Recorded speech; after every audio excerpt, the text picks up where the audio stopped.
Welcome everybody. On today's video, I am going to be talking about Hunter x Hunter chapter 373, the second chapter to come out for a while. Last week we had chapter 372, which I did in fact read. The only things about that chapter I really felt were worth mentioning are they find out that Hanzo has the ability to make a body double, that's his nin ability, and that Camilla is going to try to kill Prince Benjamin. And that's the only real big things I actually felt that were worth talking about from the chapter, hence why I didn't make a video on it, to be honest. So, this week's chapter 373, we find out about Camilla's ability, the ability that she has been developing since all the princes were given the opportunity to learn about Nen, so they could even the playing ground a little bit, so nobody was above anybody else in terms of the princes and their bodyguards. So, Camilla's ability is after she dies, the person that kills her is killed by a beast. I assume she conjures that. And that beast, that person, it uses the energy that of the person that was killed, and then use it to resurrect her. So pretty much, she has a counterattack beast, to where it only activates if she's the one who's attacked. So I understand what she's trying to do with Benjamin, where she wants Benjamin to attack her, so then her beast can activate and kill him and use his life to bring her back. So that way she's able to kill him and still live and use her ability. But the downside to her ability is that you have to be provoked to actually do so. So if you don't attack her, she can't use her ability. It means she has to end up doing the ability herself. She has to end up killing herself, and she can't rely on her ability. So honestly, her ability only really works on people who are actually provoked or hot-headed enough to do so. Just like Benjamin's bodyguard that Camilla was heading towards, that ended up shooting her twice, if I remember correctly. One in like the upper body and like one in the head, if I remember correctly.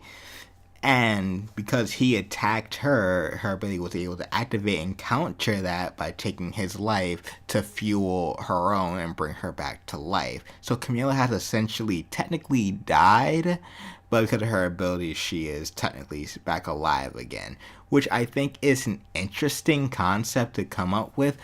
Although I do think she should have considered, like, what would have happened if the person didn't attack her back?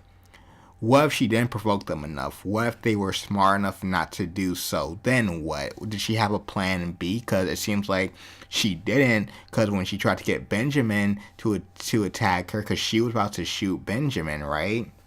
Which she actually did do when she found out he's not going to fall for it. He's not going to attack me. She decided, I'm just going to shoot you myself. And she tries to do that, but he used his nin to stop the bullets.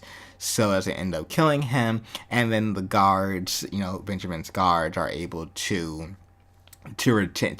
retain her and put her in jail. So Camilla right now, so far, seems like she's out of the race to become the next ruler of Kaiken, at least for right now. Now we find out Benjamin's ability is that he can inherit other people's abilities, but there's a certain condition. For one thing, the people have to pledge loyalty to him. So pretty much any of his men, any of like his private soldiers, private guards, anyone who has sworn loyalty to Benjamin, who is like a part of his like guard or personal entourage, if they die, he inherits their ability, just like how he's trying to inherit the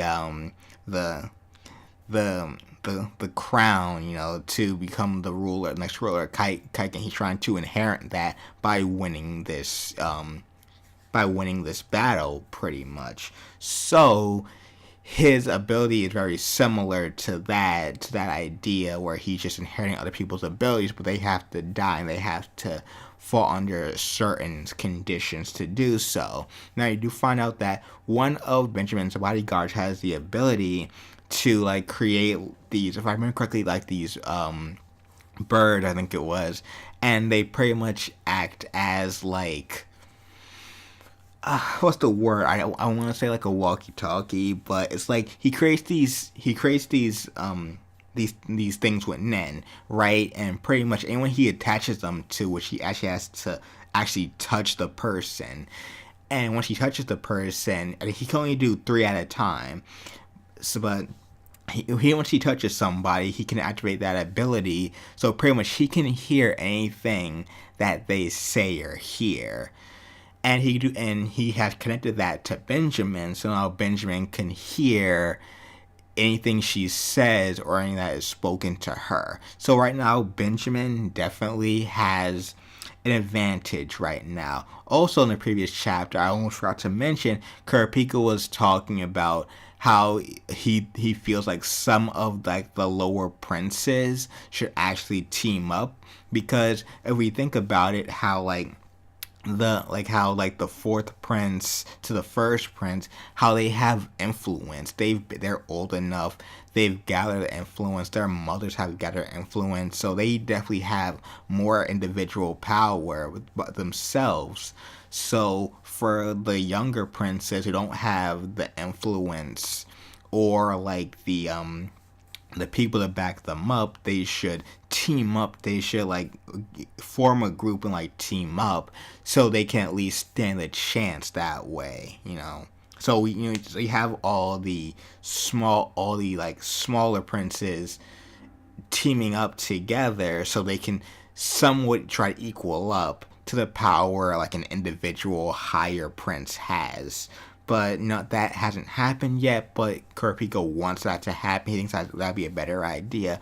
And Hanzo is currently looking for his body because he can't find it, and he can't deactivate his ability until he finds his body and touches it and goes back into it. Also, we got to see Bisky in the previous chapter, but she didn't really do much overall. She was supposed to watch Hanzo's body, but we don't even know where Hanzo's body is right now, so I'm assuming it's with Bisky. I'm not sure. And one more thing I forgot to mention about the previous chapter is that we find out that the parasite beasts, the beasts that are attached to them that they can't see or interact with, can apparently adapt to situation. So if the prince feels like the environment is hostile, the beast will evolve to adapt to that situation. As we saw, the prince that Bisky and Hanzo were with, they talk about how the Nen beast has gotten bigger. It's grown like spikes and stuff, so it's adapting to the situation, which I think is very interesting. But this probably won't happen for some of the higher princes who just aren't worried. They don't feel like they're threatened. But maybe some of the younger princes, that will be the case. Who knows?